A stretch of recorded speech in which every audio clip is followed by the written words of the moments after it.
Hello, everyone. Thank you very much for being with me and the Attorney General, James Huthmeyer, today. I can tell you that I've had the honor of working with the General back when he was the Chief of Staff for Governor DeSantis and now as the Attorney General. And he is the man. He understands the rule of law.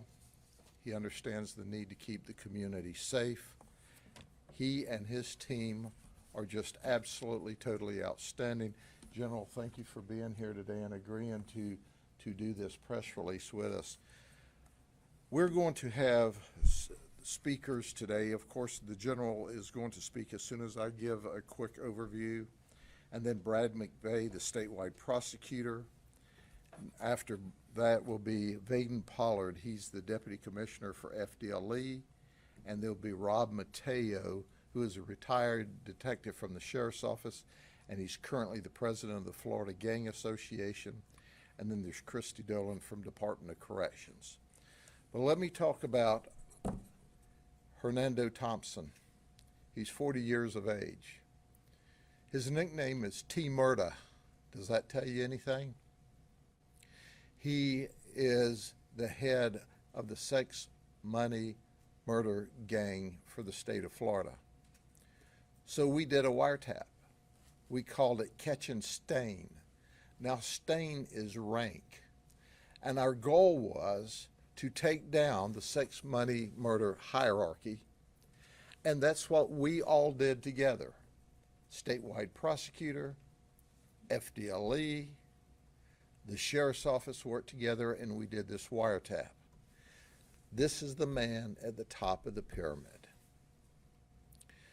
Now, this T3, as we call it, or wire intercept, allowed us to seize 4,787 communications that talked about criminal conduct. In addition to that, we served 6 search warrants. We seized $1.5 million in drugs. We seized 18 firearms. We seized ballistic armor. We had one event where the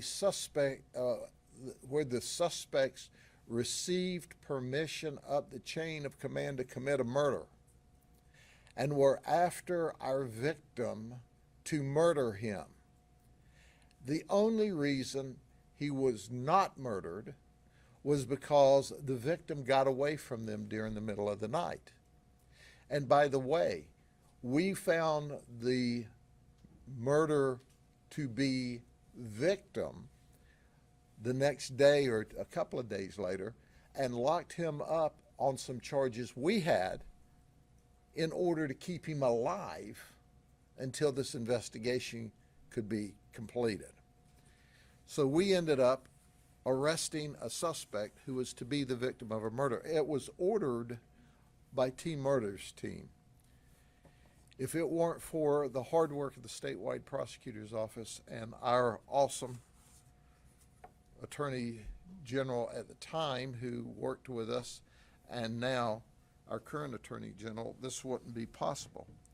But you know, you see the rolling stuff on him. But look, I just want you to get a picture of his criminal record. This is a bad man, and he needs to go to prison for a long time. And I'll stop there because I don't want to get in the way of the Attorney General and our team that's going to give you the details of the magnificent work that occurred. General? Thank you. It's great to be here with America's Sheriff. I got to tell you, I continue to be perplexed when I see ongoing criminal activity in this jurisdiction. You'd think by now people know what they're looking at if they come here. If you want to engage in dangerous, violent, gang-related activity, do not do it in Florida. We're going to take you down. But most importantly, do not do it in Polk County. I mean, are you nuts?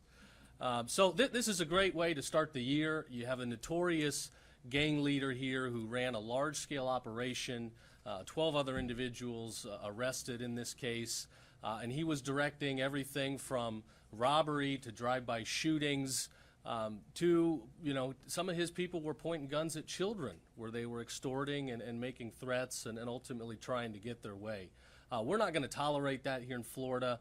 He's looking at 5 lifetime sentences. Our prosecutors in court will be pushing to ensure that he does not have an opportunity to ever be released again. We want him behind bars for the rest of his life. We want to send a message. If you engage in this type of violence, if you run drugs and guns and violent behavior into communities, you are going to pay the price.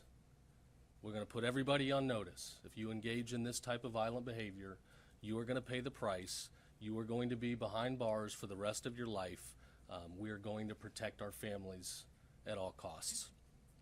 The affidavit in this case with the charging documents was over 250 pages, over 17 counts included. The short of it is this was a bad dude, a violent guy, and we're going to do what needs to be done to protect our community at all costs. So I thank law enforcement. He got away with a lot till he ran into the sheriff's office here. I looked at the press conference the sheriff did a couple years ago. When the arrests were made, he said, I don't want to see this guy breathe another free breath of fresh air again. Well, Sheriff, he's going to have at least one on the bus going from the jail to the prison, but rest assured, he will not be breathing fresh air outside of a Department of Corrections facility. I want to thank the investigators for working on this and the prosecutors. Prosecutors go toe-to-toe with some of the most dangerous people, and ultimately they're often the last faces that these violent offenders see before they go away. That's why I've proposed at the legislature this year that our prosecutors get the special risk retirement benefits. That's early and more retirement. These are not the highest paying jobs in the world. They're tough jobs, but they are the last line of defense between us and dangerous people that want to hurt our families and the way of life that we've built here in the free state of Florida. So we rounded out my first year, 2025, we rounded out with a bang. It was a record year for the office. We participated in over 1,300 child predator arrests. I think a few hundred of those came right here with Sheriff Judd. We secured almost 400 criminal convictions with sentences up to over 1,700 years. So it was a big first year out of the gate, but we're only going to get even tougher on crime. And it's no secret why Florida has record crime lows, over 50-year crime lows, and they continue to get lower because in Florida we've figured it out. We support law enforcement with everything we've got. We give them the tools to be successful. And then when they bring in the bad guys, we bring the heat, we lay down the law, and we put them away for as long as possible. We don't believe in early release, not in this state. So thanks for having me. It's an honor to be here. Support the sheriff's office, and we'll keep doing everything we can to keep this state safe. All right, thanks. Pull this out of the way. Yep. All right, thank you, General. I want to start off by thanking our law enforcement partners, Sheriff Judd and his team, the Department of Corrections, Florida Department of Law Enforcement, for their tremendous investigative work in this case, as well as our prosecutors who delivered a terrific presentation and case and were able to obtain a much-needed conviction. Gang prosecutions are not easy. They take coordinated effort between law enforcement and prosecution. It takes great diligence, great patience, and the higher up you go in the hierarchy, the more difficult it becomes. Defendants will oftentimes attempt to insulate themselves, which is exactly what happened here. This defendant orchestrated and directed a criminal operation that terrorized Floridians. Robberies, home invasion, burglaries, drug dealing, and this defendant, as the General State, is now facing 5 potential life sentences. The state of Florida and this community are safer for this prosecution.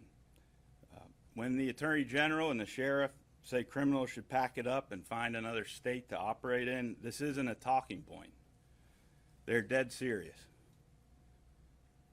The Office of Statewide Prosecution is tracking the Attorney General's priorities, protecting children, rooting out gangs, taking out drug, human, and sex traffickers.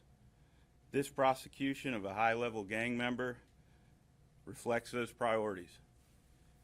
So if you are a gang member, a sex predator, drug trafficker, and you happen to be listening to this press conference, unless you want to spend the rest of your life in a cage, I strongly encourage you to listen to the Attorney General and the Sheriff and relocate your operations from Florida.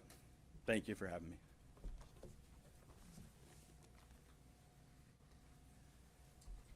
Thank you, Attorney General, Sheriff Judd. It's an honor to be here today in Polk County Sheriff's Office. I'm Deputy Commissioner Vaden Pollard with the Florida Department of Law Enforcement. I have the opportunity to oversee investigations for FDLE throughout the state. I'll submit to you that our relationship in working with the Attorney General and with Sheriff Judd is phenomenal. Nobody gets after it like they do. They are hard chargers. And the special agents that worked on this case with the Polk County Sheriff's detectives, they get after it every day. When you think about the name of this gang and what their ethos is, for lack of better terms, they are right where they belong. You know, justice requires finality, and it's coming with this.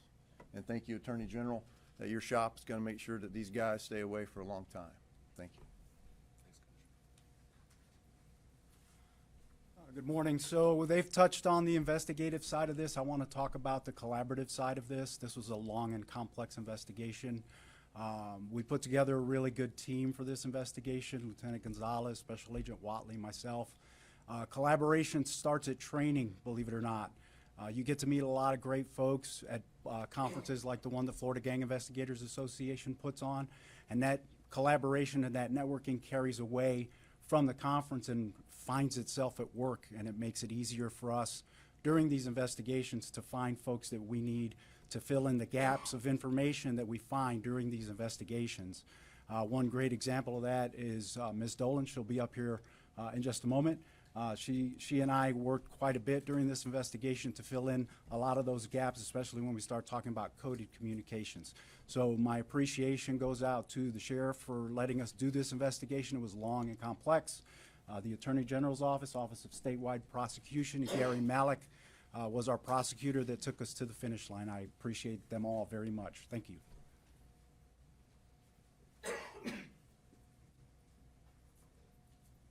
Good morning. Christy Dolan, Florida Department of Corrections. I'd just like to emphasize the critical role of interagency collaboration. This case is a perfect example of how cooperation across different levels of law enforcement is not just beneficial, but it's essential for effectively developing complex and multi-jurisdictional investigations.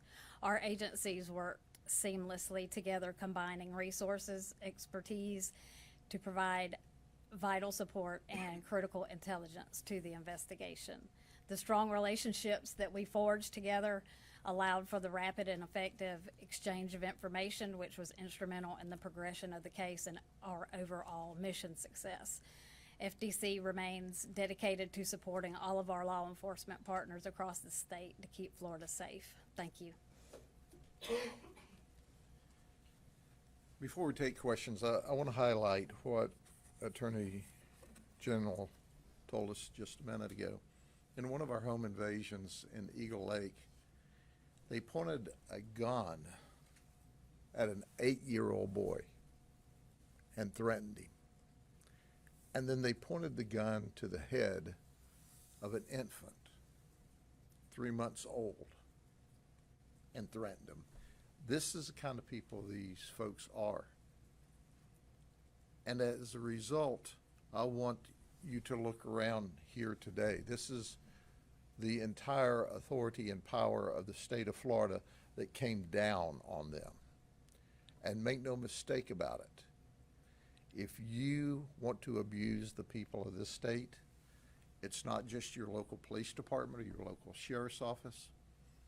It's not just your prosecutor's office, but it's the Attorney General and statewide prosecution and FDLE. We all work together, and that's why we have the free state of Florida.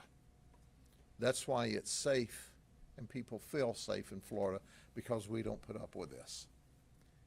And I can tell you this, we ran through them like Sherman through Georgia, and we're on our way to run through another group of them right now. In fact, we're going to have a press release later on of another case we worked with FDLE that will really shock you. That's a teaser for the future. Any questions for the Attorney General?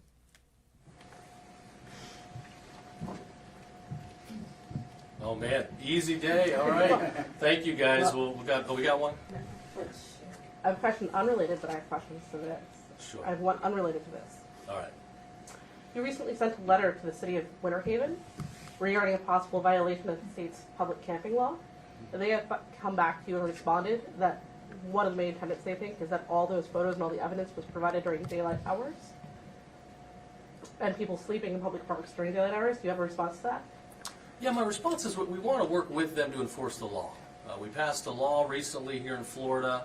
Homelessness is not permitted. Law enforcement has a job to do. Part of having a safe environment for families is that you don't have people sleeping in parks where children might be playing, where you don't have people that may be inebriated or suffering from mental health issues or other dangerous violent tendencies. We don't want them near our kids. So the letter is, it's a stern but polite call for help, enforce the law. We're certainly willing to work together with them on it. I think the sheriff will work together with them. We're happy to help them get into a more compliant posture. But at the end of the day, if we put laws on the books here in Florida, they mean nothing if we don't enforce them.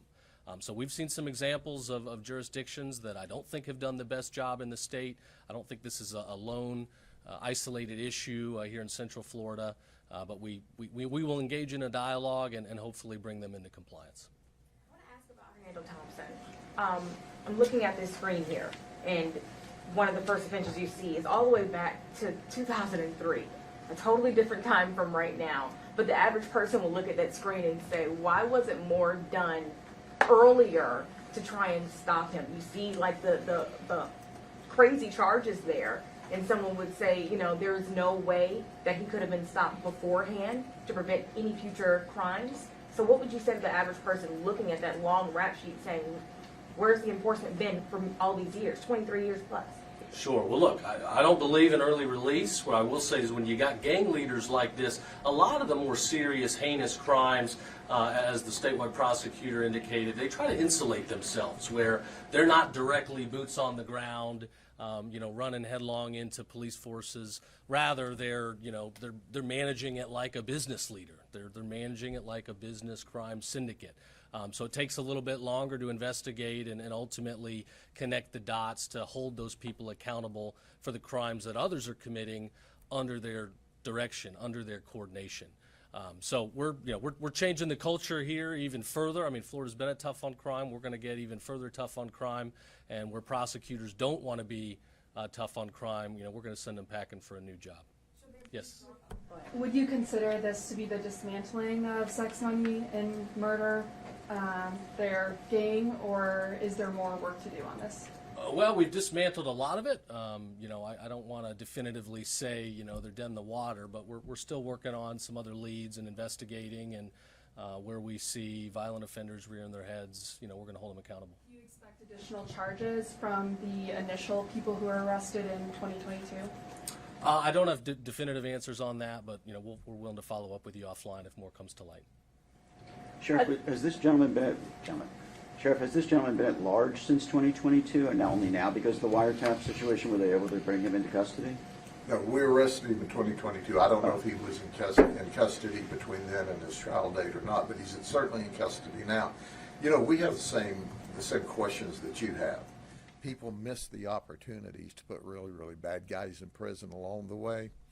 And the bottom line to it is, you heard what the general said, we're over this in the state of Florida. And when you ask about dismantling, we dismantled this group. Now, will there be other people take their places?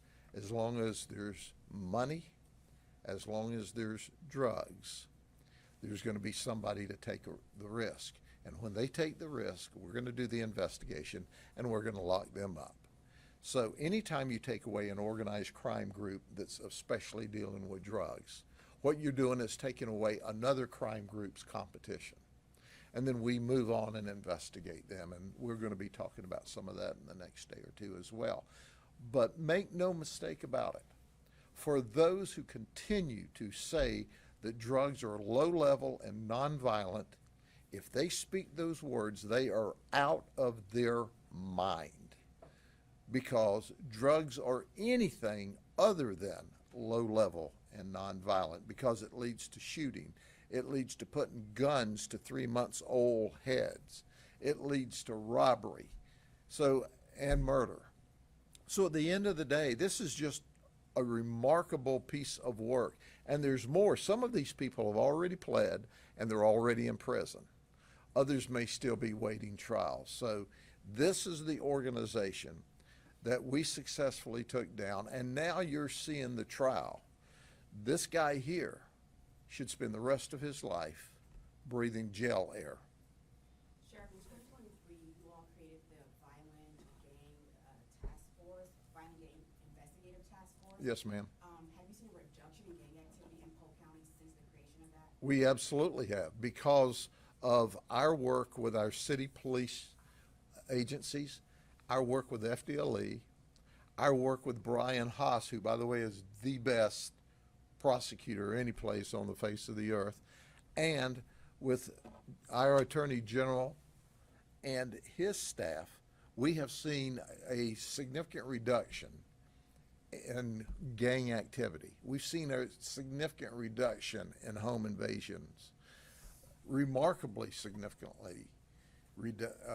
And in fact, we just celebrated in the unincorporated area and our service cities a 54-year low crime rate. So when we bring this to your attention, we want you to understand that we are focused and deadlocked on these folks that commit this kind of crime. And with the advent of our technology and our computers and our analysts, we are locked in and focused on the worst of the worst that are out here committing crimes. And if they're not in jail and prison now and facing the statewide prosecutor, or certainly the prosecutors of our state attorney, they will be. Speaking of technology, social media plays a big role in recruitment efforts. What sort of initiatives do you have to combat that? Yeah, first off, it's against the law to recruit for a gang online. So our intelligence team looks for any recruitment of gang members online. When we find that, we investigate it and we arrest them. It is against the law. And we really break the backs of the gangs every way that the law allows us to. Because we know that the old way of tagging businesses, drive through Polk County. You don't see gang graffiti in Polk County. Do you know why? We don't allow it. And when it happens, we go there. Rob Mateo was one of our experts. We would see what the communication was. We would paint it out. We would follow it up. Now they've moved from tagging to online. And online, we have arrested people for that. Because you can't recruit online, you can't have gang communications and recruit, you can't recruit in schools, and wherever we see it, we attack it. Let me ask, on this scroll by, you have that you arrested Thompson in 2024. Is that an arrest from the jails, or was there a specific circumstance that you can share with us? I don't. There's a June 2024 arrest here on the scroll by of Fernando Thompson. He was a fugitive at that time? Okay, he was a fugitive on the previous charges, which means they must have allowed him to post bail until he came up for his court date. And that's a problem. And that's a problem. Yeah, I don't know who the harebrained judge was that let him out when he's facing racketeering and he's the head of an organization and he's got a violent past. If anybody should have been detained in custody until trial, it should have been him. So, you know, the bottom line is when he's not in jail, he's out committing crime to include a violent crime. What do you think you learned in this massive effort that you could potentially apply to future efforts of gang members? You know, we learn every day when we deal with gangs. But what we learned is you can take down the entire infrastructure. And Rob, in addition to this, we actually took down like the head of the South Carolina gang, or what some of them. One of the leaders of the Come tell them who else we got Yes, sir. outside of the head of the Florida gang of sex, money, murder. We actually got some others. Yes, sir. One of the leaders that we took was Mr. Jonathan Fleming. He was the #1 for the state of North Carolina at the time of this investigation. He brought a contingent down for an event that they were holding here. That was part of the overall investigation. Can I say something to her point on the early release? It's got to stop. Judges have way too much discretion where somebody can be wanted for the most violent of crimes, and yet they're still allowed to walk free on bail. We had a case up in Tallahassee where an individual was actually convicted by a jury for child sex abuse, was released awaiting sentencing, and then he ultimately killed a 5-year-old girl, murdered this girl. So we've proposed legislation this year again titled Missy's Law, named after this young girl, to tie up these loopholes where judges are allowed to let these dangerous people go free. Somebody that's a child sex abuse defendant doesn't have the ability to just walk around our little kids. We can't have that. So we're trying to tighten up there. Thanks for the question. Anybody else? You think? All right. Keep in mind, when we put these people in jail, we're stopping them from carjacking your friends and your relatives. We're stopping them from doing home invasions to your friends and your relatives. This is about protecting the people of the state of Florida. And it is an honor, General, to have you as our Attorney General who recognizes there's nothing more important than the safety and security of the people of the state of Florida. And we're going to keep locking bad guys up. But hey, if you really want to commit crime unabated, there's California, New York, New Jersey, Minnesota, pick a state, all right? Go there. Just get out of Florida.